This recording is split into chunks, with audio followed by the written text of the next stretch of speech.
मेरे माता पिता का देहांत बचपन में ही हो गया था। उस वक्त मैं सिर्फ 6 साल की थी और मुझे दुनिया का कुछ भी पता नहीं था। लोग रो रहे थे और मैं बस खाली आंखों से सबको देखती रहती थी। फिर मुझे मेरे चाचा के घर ले जाया गया। वो दिन मेरे लिए सबसे उदास दिन था, क्योंकि तब मुझे ये नहीं पता था कि असली अनाथ होना क्या होता है। ये तो माता पिता के मरने के बाद ही समझ में आता है।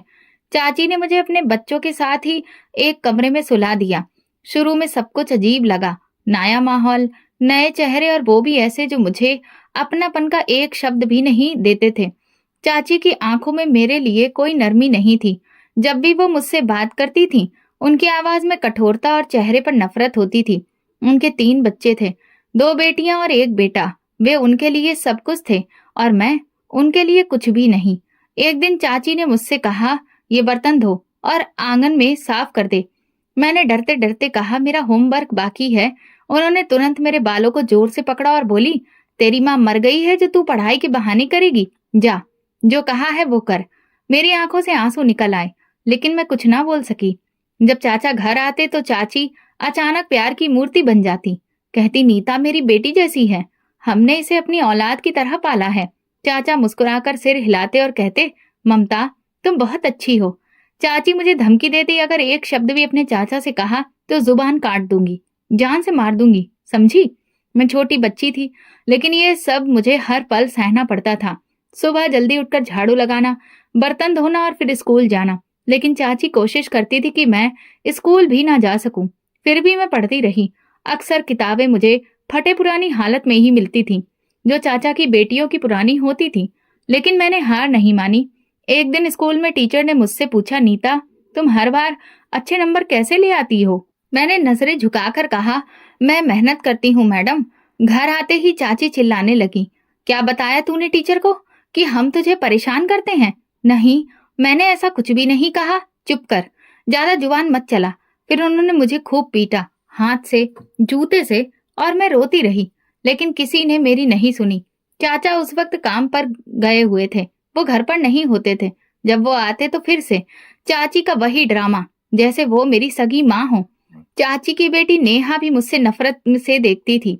वो मेरी हम उम्र थी, लेकिन खुद को बहुत ऊंचा समझती थी। अक्सर कहती, अपनी औकात में रह, ये सब तेरा नहीं हमारा है। मैं बस चुपचाप सहती थी। कभी कभी मैं अपने माँ बाप को याद करती और मन ही मन कहती, मुझे भी अपने पास बुला लो। लेकिन फिर ख्याल आता कि मुझे खूब पढ़ना है, अपने माँ बाप का नाम रोशन करना है और कुछ बनकर दिखाना है। शायद एक दिन ऐसा आएगा जब मेरा भी कोई होगा जो मेरे दर्द को समझेगा। एक दिन जब मैं आंगन धो रही थी, चाची चाय पीते हुए बोली, देखो तो इसको, जैसे कोई मेहमान हो। मेरे भी कैसे नसीब हैं, एक अनाथ को पालना पड़ रहा है। नेहा हंसकर बोली, माँ ये तो हमारी नौकरानी है। मेरी आंखों में आंसू आ गए। आंगन धोने में मेरे हाथों में दर्द होने लगा था और बहुत थकान लग रही थी, लेकिन नींद फिर भी नहीं आई। चाची की आवाज, उनके ताने, उनकी धमकियां, सब कुछ कानों में गूंजता रहा। अगली सुबह सबसे पहले उठकर पानी भरा, कपड़े धोए, नाश्ता बनाया। चाची ने बैठे बैठे आवाज दी, नीता चाय में चीनी नहीं डाली तुमने? मैंने धीरे से कहा, डाली थी, शायद ठीक से घुली नहीं। उन्होंने चाय की प्याली मेरी तरफ फेंक दी। गरम चाय मेरे हाथ पर गिरी। झूठ मत बोल, बहाने मत बना। मैं दर्द से करा उठी, लेकिन कुछ नहीं कहा, सिर्फ कुर्ते की आस्तीन नीचे करके फिर से काम में लग गई। हर दिन कोई न कोई नई बात निकलती। कभी साबुन ज्यादा लगाने का ताना, कभी रोटी सख्त होने की शिकायत। उनके शब्द मेरे लिए रोज के जहर थे, जिसे मैं खामोशी से पीती रही। मेरे चाचा को वो पूरी तरह से यकीन दिला चुकी थी कि वो मुझे अपनी बेटियों की तरह ही रख रही हैं। एक दिन चाचा ने हंसते हुए कहा, ममता तुम्हारी परवरिश देखकर लगता है कि सच में नीता तुम्हारी अपनी है। चाची ने मुस्कुराकर जवाब दिया, मैंने इसमें कभी फर्क ही नहीं रखा। जैसे अपने बच्चों के साथ वैसे ही इसे भी रखा। मैं चुपचाप खड़ी सुन रही थी। दिल में सोचा, काश ये सब सच होता, काश ये वैसी होती जैसी दिखा रही हैं। लेकिन अंदर का सच तो सिर्फ मैं जानती थी। मुझे खाना भी तब मिलता जब सब लोग खा चुके होते, और जो बच जाता वही मुझे मिलता। एक दिन स्कूल में यूनिट टेस्ट था। सब बच्चे शोर मचा रहे थे, लेकिन मैं चुप थी। मैंने दिल लगाकर पढ़ाई की थी। रिजल्ट आया तो मुझे पूरे स्कूल में सबसे ज्यादा नंबर मिले। नेहा फेल हो गई थी। टीचर ने सबके सामने मेरी खूब तारीफ की। शाबाश नीता, हालात जैसे भी हो तुम मेहनत से पीछे नहीं हटी। घर आकर जब चाची ने ये सब सुना तो वो चुप हो गईं। लेकिन रात को जब सब सो गए, उन्होंने मुझे किचन में बुलाया। तूने क्या समझा, नंबर लाकर मेरा मुंह बंद कर देगी? नहीं चाची, मैंने तो कुछ भी नहीं कहा। उन्होंने झट से थप्पड़ मारा। हमारी बेटी को तूने शर्मिंदा किया, लोग उसे बातें सुना रहे हैं। मैं बिस्तर पर लेट गई। उस रात मुझे नींद नहीं आई। अगले दिन स्कूल गई तो नेहा ने मेरी किताबें उठाकर फर्श पर फेंक दी। बहुत होशियार हो गई हो, समझती क्या हो खुद को? नेहा बोली। मैं बोली, मैंने कुछ नहीं किया, बस करो, मुझे ज्ञान मत दो। एक दिन स्कूल में निबंध प्रतियोगिता हुई जिसका टॉपिक था मेरी माँ। मैंने खाली कागज को घूरा। कुछ देर मेरी कलम रुकी रही, फिर दिल की बातें लिखने लगी। मेरी माँ मेरे सपनों में आती है। जब मैं रो रही होती हूँ तो वो मेरे बाल सहलाती है। जब भूख से मेरा पेट दुखता है तो वो मुझे अपनी गोद में उठाकर लिटा लेती है। मेरी माँ नहीं है, लेकिन उसकी खुशबू अभी भी मेरे अंदर है। मेरी टीचर ने जब वो निबंध पढ़ा तो उनकी आंखों में आंसू आ गए। मुझे पुरस्कार मिला। पूरे क्लास में मेरा निबंध मैडम ने खुद पढ़कर सबको सुनाया। उस दिन जब घर आई तो मेरी चाची ने मेरी कॉपियां फाड़ दी। बोली, ये सब झूठ है, तू अपने आप को मजबूर दिखाकर क्या हासिल करेगी? मैंने कहा, मैंने वही लिखा जो सच है। चाची ने गुस्से में मेरी सारी कॉपियां जला दी। नेहा दरवाजे के पीछे खड़ी हंस रही थी। ये सब कुछ मेरे दिल में बसता जा रहा था। मैं किसी से कुछ नहीं कहती थी, न चाचा से न टीचर से। मेरी चाची की दोनों बेटियां नेहा और सोनिया का व्यवहार मेरे साथ दिन ब दिन और भी बुरा होता जा रहा था। सुबह स्कूल से आते ही वे अपने जूते और यूनिफॉर्म मेरे आगे फेंक देती। नीता, ये धो देना, कल मुझे पहन कर जाना है। मैं उन्हें धोकर प्रेस करती, लेकिन कभी कभी वे मुझे थैंक यू भी नहीं कहती। उल्टा अगर कोई दाग धब्बा बाकी रह जाता तो कहती, तुम हमारी नौकरानी हो और तुम्हें अपनी नौकरी भी ढंग से नहीं आती। एक दिन मैं आंगन में कपड़े धो रही थी और साथ में झाड़ू भी लगा रही थी। तभी नेहा बाहर आकर बोली, नीता, मेरे बालों को पोंछ, मुझे जल्दी बाहर जाना है। मैंने कहा, अभी आंगन में पानी भरा है, कपड़े भी धोने को बाकी हैं।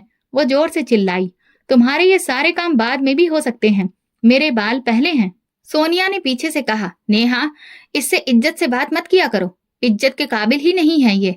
मैं चुपचाप बालों का तौलिया लेकर उसके पीछे चल दी, लेकिन उनकी बातें मेरे दिल पर लगती रहीं। इसी दौरान रजत, जो मेरी चाची का बेटा था, कमरे से निकला। उसने ये सब सुन लिया था। नेहा, ये तुम क्या कर रही हो? रजत ने पूछा। नेहा चौंक गई। भैया, ये हमारी नौकरानी है या बहन? हर वक्त मुंह बनाकर रखती है। रजत ने कहा, ये तुम्हारी बहन है, भले ही सगी नहीं, लेकिन ये हमारे पिता के घर में रहती है। इसकी इज्जत तुम्हारी इज्जत है। नेहा का मुंह बन गया, लेकिन वो कुछ नहीं बोली। मैं हैरान थी, पहली बार किसी ने मेरे अधिकार में आवाज उठाई थी। एक और दिन शाम को सब लोग टीवी देख रहे थे। चाची ने कहा, नीता, चाय बना कर ला। मैं किचन में गई, चाय बनाकर लाई। सोनिया ने कप देखते ही कहा, ये कप तो मुझे पसंद नहीं, बदल के लाओ। मैं वापस गई, दूसरा कप लाई। इतने में चाची बोली, कितनी देर लगती है, जैसे कोई एहसान कर रही हो। उसी पल रजत कमरे में आया। उसने कहा, माँ, आप सब कुछ नीता से ही करवाती हैं, कभी खुद भी चाय बना लिया करें। चाची ने गहरी नजर से उसे देखा। क्या मतलब है तुम्हारा? बस मतलब ये है कि ये भी एक इंसान है, कोई मशीन नहीं। उस दिन के बाद से चाची की नजरें बदलने लगी। उनके दिल में शक पैदा हो गया कि शायद उनका बेटा मेरी तरफ झुक रहा है। लेकिन रजत का व्यवहार हमेशा साफ रहा, इज्जत वाला, हमदर्दी वाला। एक दिन मुझे बुखार था, पूरा शरीर टूट रहा था। मैं आंगन में बैठकर रोटी पकाने की कोशिश कर रही थी, पसीना बह रहा था। रजत किचन में आया और पूछा, तुम्हारी तबीयत ठीक नहीं लग रही, डॉक्टर को दिखाया? मैंने सिर हिला दिया, वक्त ही नहीं मिला। अच्छा, तुम अभी आराम करो, मैं माँ से बात करता हूँ। मैं घबराकर बोली, नहीं, वो नाराज हो जाएंगी। डरो मत, अब कुछ चीजें बदलनी चाहिए। रजत ने सच में चाची से कहा, लेकिन जवाब में चाची बोली, मुझे पता है कि क्या हो रहा है, उस पर ज्यादा रहम खाने की जरूरत नहीं है। रजत चुप हो गया, लेकिन उसकी आंखों में नाराजगी थी। इस दौरान स्कूल में एनुअल स्पोर्ट्स डे आने वाला था। मुझे दौड़ में हिस्सा लेने के लिए चुना गया था।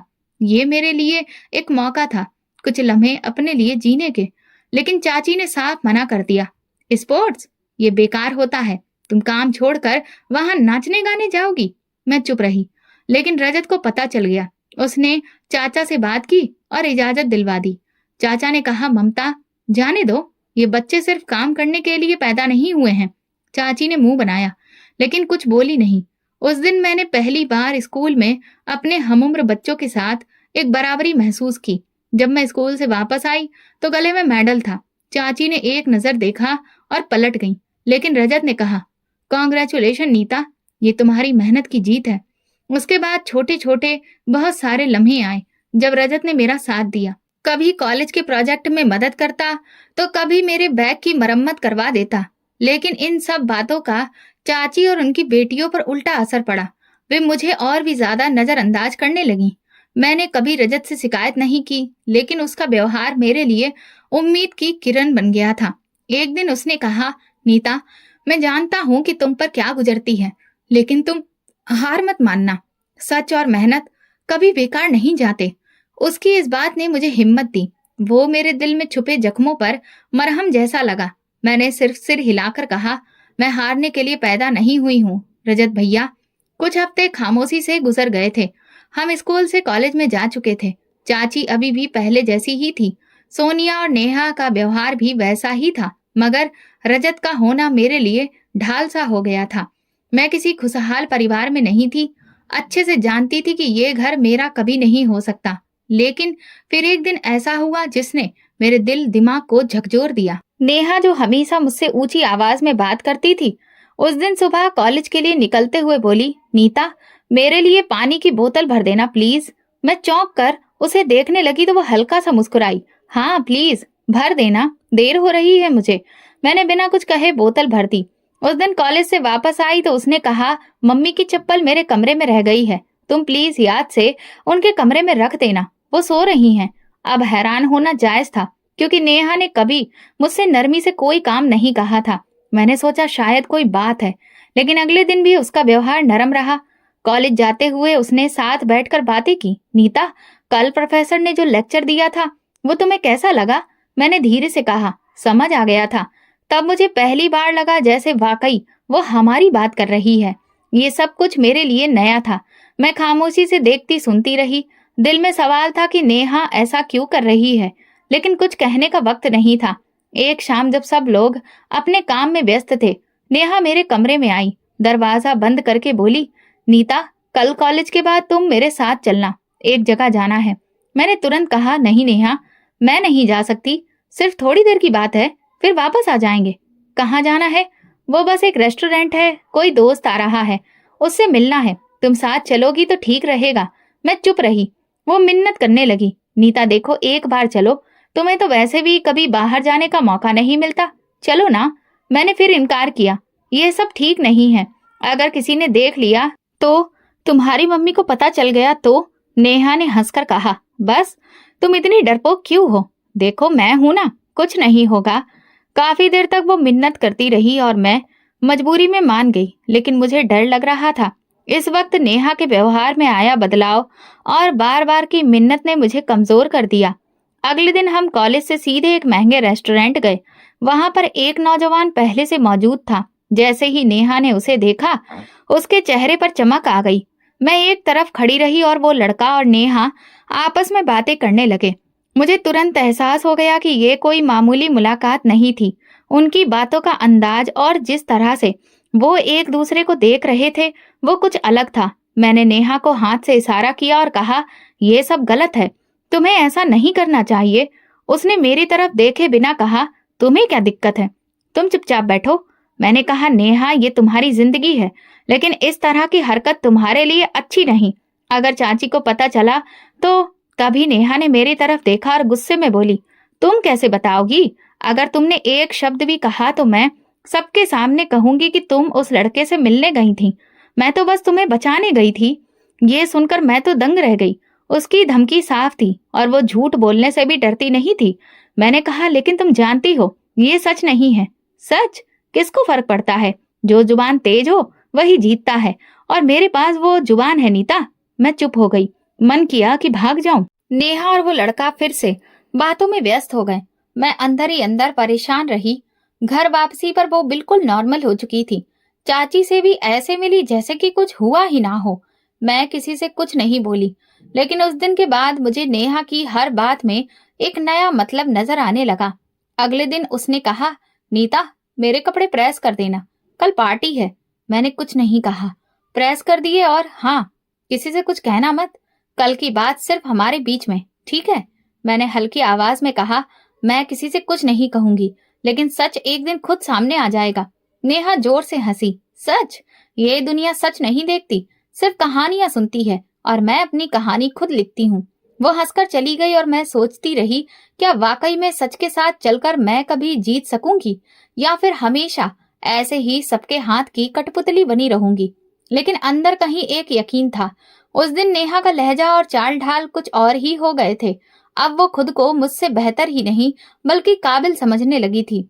वो हर बात पर जताती थी कि मेरी कमजोरी उसके हाथ में है। घर में जब भी कोई काम होता, सबसे पहले वो मुझे आवाज देती, नीता नीचे आओ, झाड़ू लगाओ, मेहमान आने वाले हैं। और अगर मैं व्यस्त होती तो चाची से शिकायत कर देती, माँ ये फिर से देर कर रही है। चाची उसकी बात पर हमेशा यकीन करती। वो समझती थी कि नेहा अब संभल गई है, बहुत बात मानने वाली हो गई है, जबकि सच्चाई में वो अब और ज्यादा चालाक हो गई थी। एक दिन जब रजत बाहर आ गया था, चाचा अपने किसी रिश्तेदार से बातों में बिजी थे और सोनिया टीवी देख रही थी। नेहा ने मुझे बुलाया, नीता मेरे कमरे में आओ। मैं अंदर गई तो उसने दरवाजा बंद किया। मैंने तुम्हें पहले ही कहा था चुप रहो, मगर तुम आजकल कुछ ज्यादा ही हिम्मत दिखा रही हो। मैंने कहा कि मैंने किसी से कुछ भी नहीं कहा है और ना कहूंगी। बेहतर यही है, वरना तुम जानती हो अंजाम क्या होगा। मैंने उसकी आंखों में आंखें डालकर कहा, नेहा तुम जो भी कर रही हो ज्यादा देर छुपेगा नहीं। हर चीज की एक हद होती है। एक दिन सच खुद बोलने लगता है।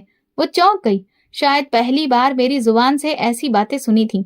तुम मुझे डरा नहीं सकती हो। इस वक्त मैं डरी हुई जरूर हूँ, लेकिन हमेशा के लिए नहीं। और याद रखो, अगर तुम्हें लगता है कि तुम जीत रही हो तो ये सिर्फ वक्त की बात है। नेहा ने आंखें तरेरी। तो तुम मुझे धमका रही हो? नहीं, मैं सिर्फ बता रही हूँ कि एक दिन सच सामने आ जाएगा। वो चुप रही। मैं कमरे से बाहर निकल गई।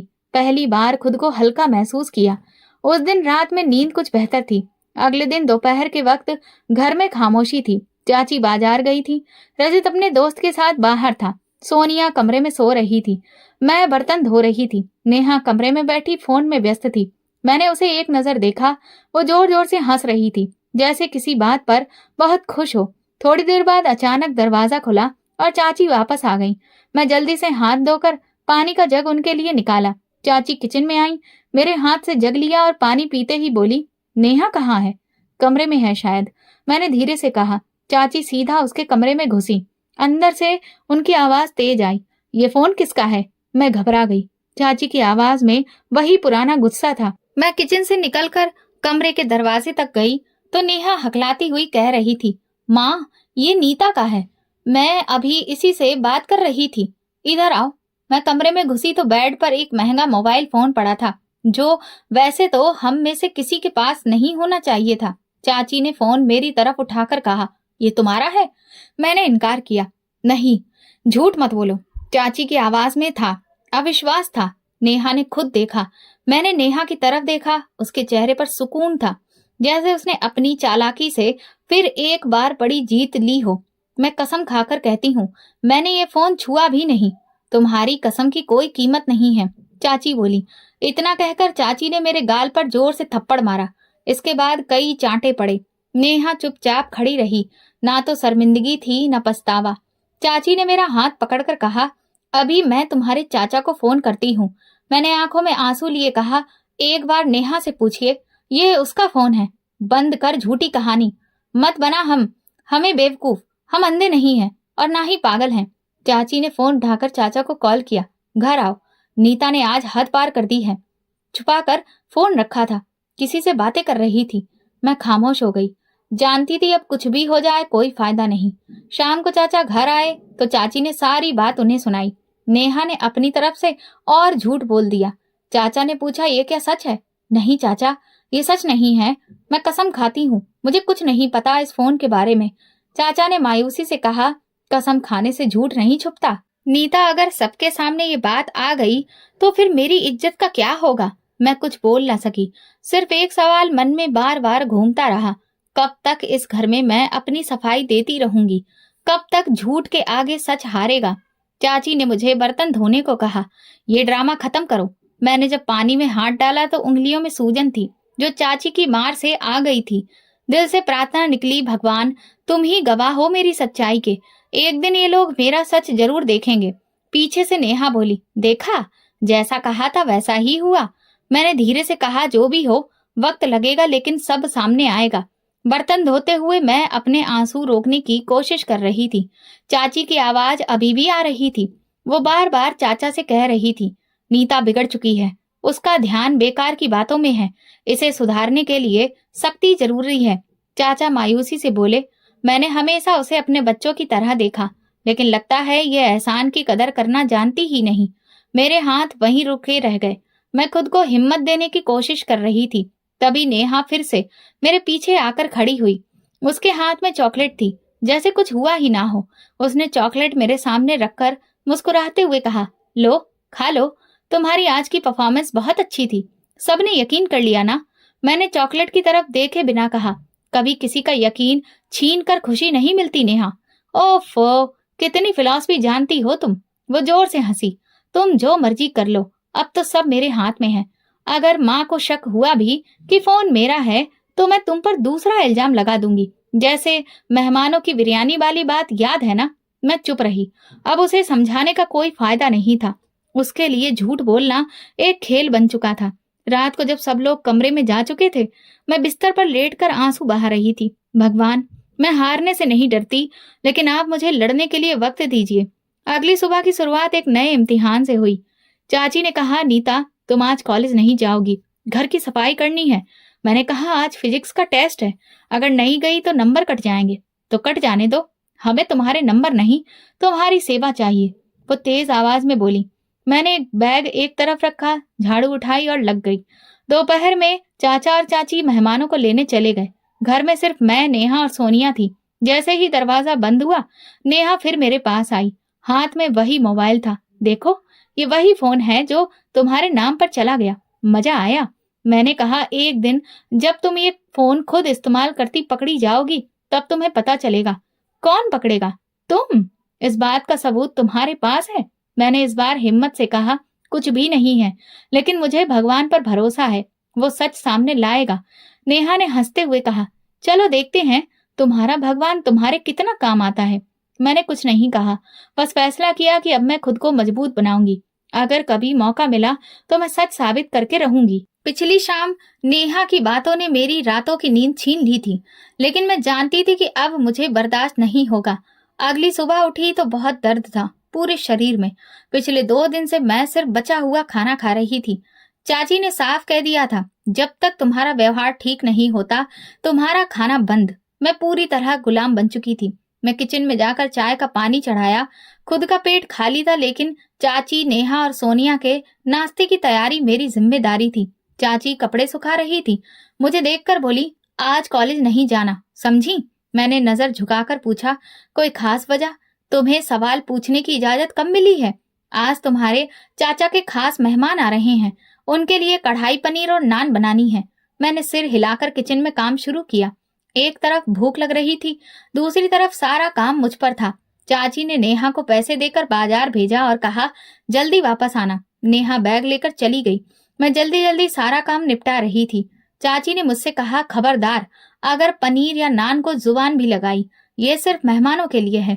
खाना भी नहीं खाया था मैंने, लेकिन चाची और सोनिया ने खाना खाकर अपने बर्तन भी मुझे ही दिए और खुद जाकर सो गए।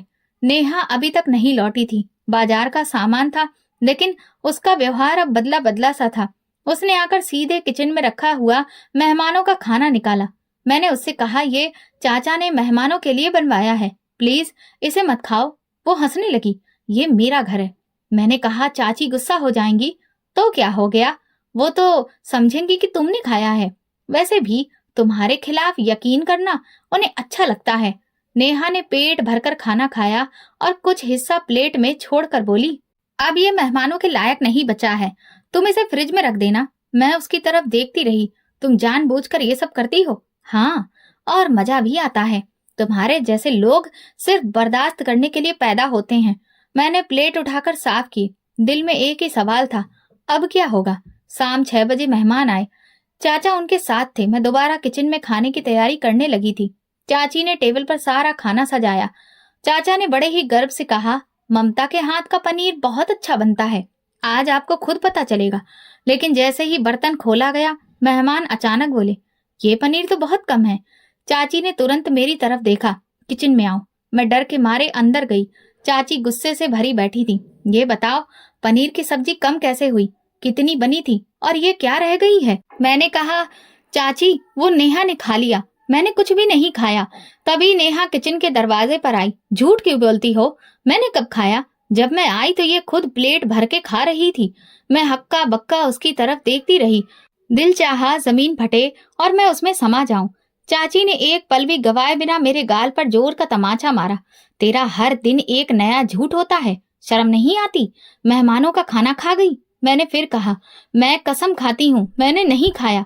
उन्होंने मेरा हाथ जोर से पकड़ा। चुप कर, हर बार कसम खाती है। आज तुझे सबक सिखाऊंगी।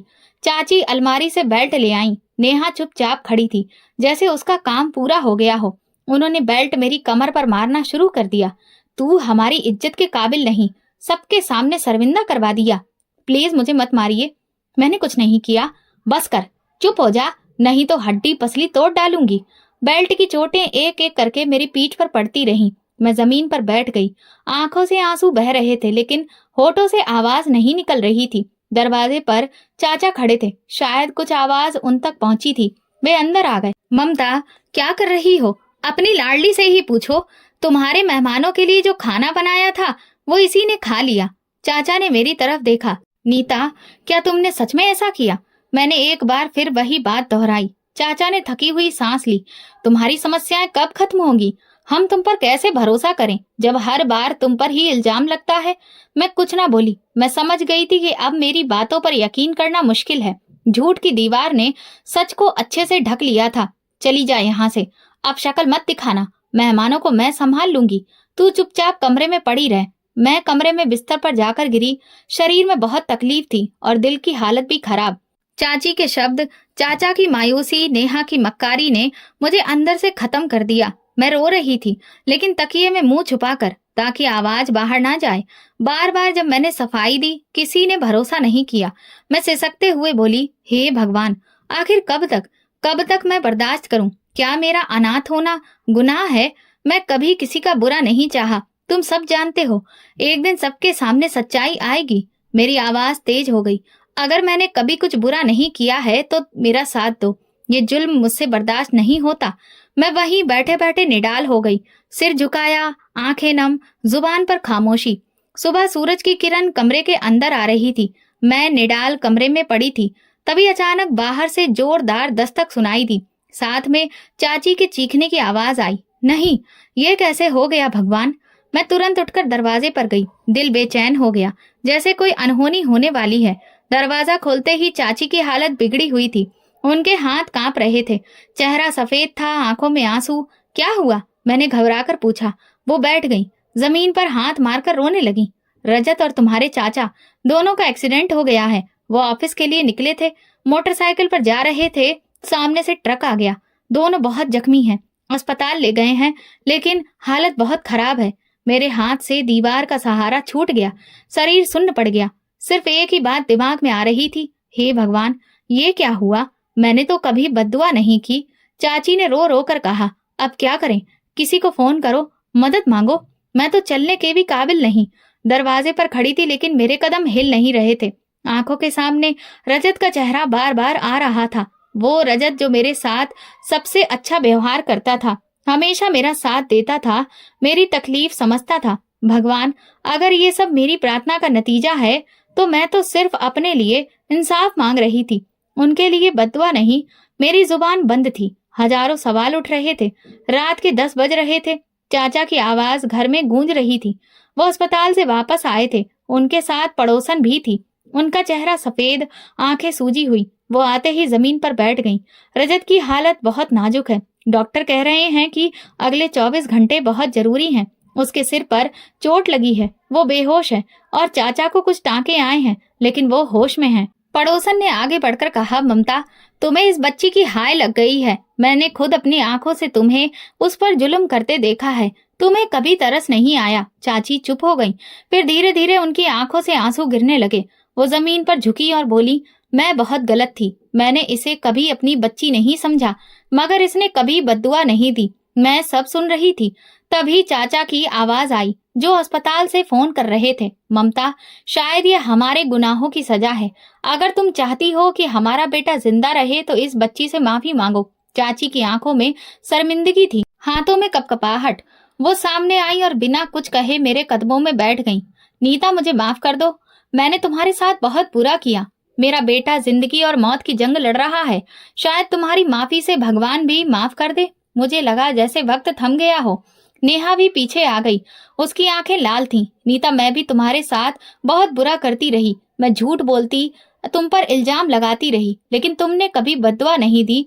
मैंने चाची को बाजू से उठाया। मैं रजत के लिए कभी कुछ गलत नहीं चाहती थी। वो मेरी इज्जत करता है, मुझे हमेशा जुल्म से बचाता रहा। मैं आप सबको माफ कर चुकी हूँ। बस अब प्रार्थना है कि भगवान भी माफ करे और रजत को जिंदगी दे। चाची मेरे सामने हाथ जोड़कर कहने लगी, ये सब मेरे लिए हैरत की बात थी, मगर तकलीफ नहीं थी। मेरे अंदर वो कल की नीता नहीं रही जो बरसों की मार, भूख और झूठे इल्जामों ने पैदा की थी। मैंने उन्हें थाम कर कहा, चाची, अब सब कुछ भगवान के हाथ में छोड़ दो। वही आपके बेटे की सेहत अच्छी करेगा। नेहा ने मेरे कंधे पर हाथ रखा, नजरें झुकी। मैं बहुत शर्मिंदा हूँ नीता, लेकिन अगर कुछ भी बुरा हो गया तो मैं खुद को कभी माफ नहीं कर पाऊंगी। मैंने दिल से कहा, कुछ नहीं होगा, सब ठीक हो जाएगा। इसी पल मोहल्ले की एक और औरत डरते हुए अंदर आई। ममता, रजत की हालत ठीक नहीं है। डॉक्टर ने कहा है कि अगले कुछ घंटे में होश नहीं आया तो खतरा बढ़ सकता है। चाची जमीन पर बैठ गईं। हे भगवान, मेरे बच्चे को बचा ले। मैंने गलत किया, जुल्म किया, लेकिन ये सजा तू मुझे दे, मेरे बेटे को नहीं। उन आंटी ने आगे बढ़कर चाची को संभाला। ममता, मैं सालों से देख रही हूँ कि तुमने इस अनाथ पर कभी तरस नहीं खाया। अब वक्त आ गया है जब तुम सच्चाई का सामना करो। ये सब तुम्हारी ही बुराई का नतीजा है। वो रो रही थी, फिर नेहा की तरफ देखकर बोली, मैं तुम्हें भी उसके खिलाफ करती रही। तुम्हारे अंदर भी जहर भरा और आज मेरा ही बेटा अस्पताल में पड़ा है। फिर वो कुछ समझी और बोली, मैं अस्पताल जा रही हूँ। तुमसे प्रार्थना है, अगर मुझे भगवान ने मौका दिया तो मैं नीता को अपनी बेटी बनाकर रखूंगी। मैं खामोशी से दरवाजे तक उनके साथ गई। नेहा ने जाते जाते मेरा हाथ थामा। अगर कुछ हो गया तो हमें भी माफ मत करना, लेकिन अगर वो बच गया। वो लोग चले गए। मैं तुरंत भगवान के आगे बैठ गई। आज वही कमरा, वही तन्हाई थी, लेकिन आज मन में डर नहीं बल्कि उम्मीद थी। मैंने प्रार्थना की, हे भगवान, मैं रजत के लिए तुमसे जिंदगी मांगती हूँ। वो कभी मेरे साथ बुरा नहीं रहा। उसने हमेशा मेरी इज्जत की, अपनी माँ को समझाने की कोशिश की। उसकी नीयत साफ थी, उसे बचा लो। 2 घंटे गुजरे लेकिन कोई खबर नहीं आई। मैं बाहर जागती रही। 11 बजे चाचा का फोन आया। नेहा ने रोते हुए फोन पर कहा, नीता, रजत को होश आ गया है। वो आंखें खोल चुका है और पहली बार जो उसने कहा कि वो तुम्हारे बारे में थी। उसने कहा, नीता ठीक है ना? मैं सुकून के साथ लेट गई। थोड़ी देर बाद चाची ने अस्पताल से कॉल किया। उनकी आवाज भरी हुई लग रही थी, लेकिन लहजा नरम था। नीता, रजत तुम्हारा बार बार नाम ले रहा है, कह रहा है कि उसे बता दो कि मैं ठीक हूँ। हम तुम्हारे शुक्रगुजार हैं। मैंने चाची से कहा, भगवान ने मेरी प्रार्थना सुन ली है। अगले दिन जब चाची, नेहा और चाचा घर वापस आए तो उनके चेहरे पर बदलाव साफ दिख रहा था। चाचा के हाथ में पट्टी बंधी थी, लेकिन वो मुस्कुरा रहे थे। रजत को 1-2 दिन और अस्पताल में रखा गया है, लेकिन वो खतरे से बाहर था। चाचा ने सबके सामने कहा, नीता, हमने तुम्हारे साथ जो किया वो बर्दाश्त करने या माफ करने के काबिल नहीं था। हम अब समझ चुके हैं कि दुनिया में जुल्म करने वाला कभी जीत नहीं पाता। आज जो हमारे साथ हुआ वो हमारे ही कर्मों का नतीजा था। मैंने कहा, मैंने आप सबको माफ कर दिया, लेकिन जो सीखा है वो भूलूंगी नहीं। भगवान का इंसाफ जरूर होता है। मैं दिल में सोचने लगी, शायद जुल्म के खिलाफ ये सबसे बड़ी जीत होगी कि जालिम खुद अपने किए की गलती माने। अब घर का माहौल बदला हुआ था। वही आंगन, वही दीवारें, वही कमरा, मगर हवा में कुछ बदलाव महसूस हो रहा था। रजत की हालत दिन ब दिन बेहतर हो रही थी। अस्पताल से फोन आता तो सबका हाल पूछता।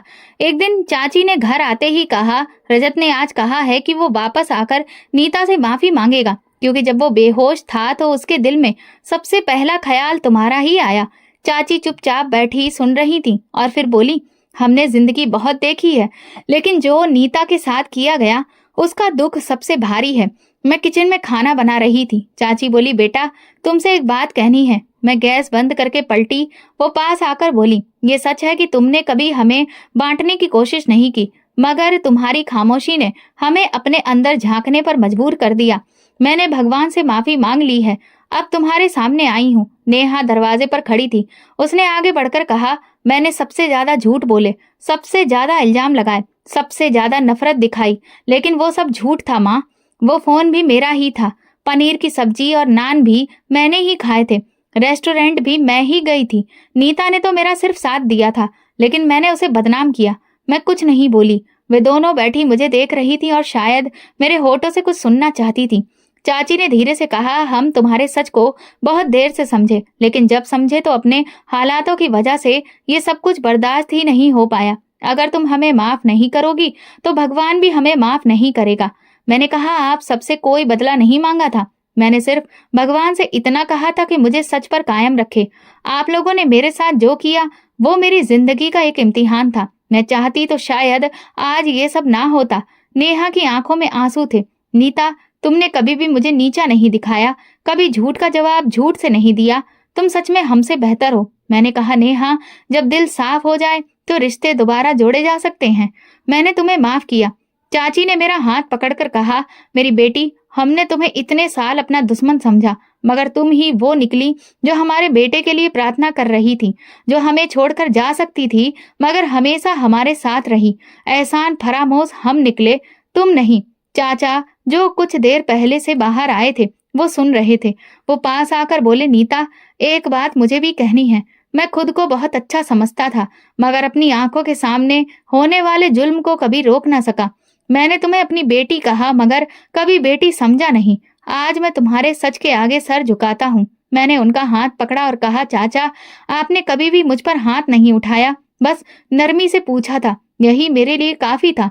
अगर आप मेरी सच्चाई नहीं देख सके तो ये आपकी हालत नहीं, उस झूठ का जादू था जो मेरी नीयत पर चढ़ा दिया गया था। नेहा ने धीरे से कहा, हम चाहे जितना भी चाहें, मगर तुम्हारे जैसी सब्र वाली नहीं बन सकते। मैंने भगवान का शुक्रिया अदा किया कि आज सच सबके सामने आया। सब लोग बदल चुके थे। ये सच की वो जीत थी जो खामोशी से लड़ी गई थी।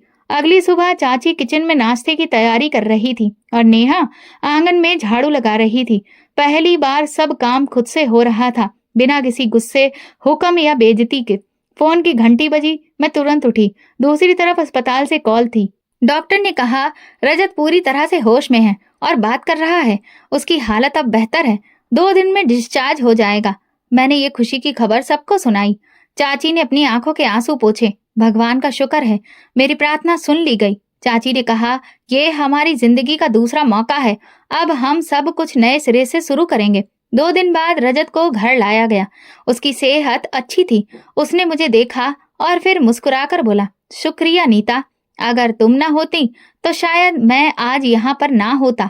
मैंने कहा, रजत, मैंने जो किया वो सिर्फ इंसानियत के लिए था। वो बोला, तुमने मुझ पर एहसान नहीं किया, बल्कि हक अदा किया है।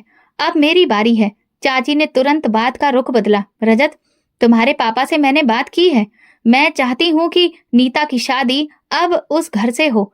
ये सुनकर एक पल को खामोशी छा गई। नेहा तुरंत बोली, हाँ माँ, आप सही कह रही हैं। नीता भी हमारे घर का हिस्सा है। मैं कुछ समझ नहीं पा रही थी तो चाची ने बताया, रजत का एक दोस्त है जो मल्टीनेशनल कंपनी में काम करता है। उसके माँ बाप बचपन में ही गुजर गए थे, तब से वो अकेला ही है।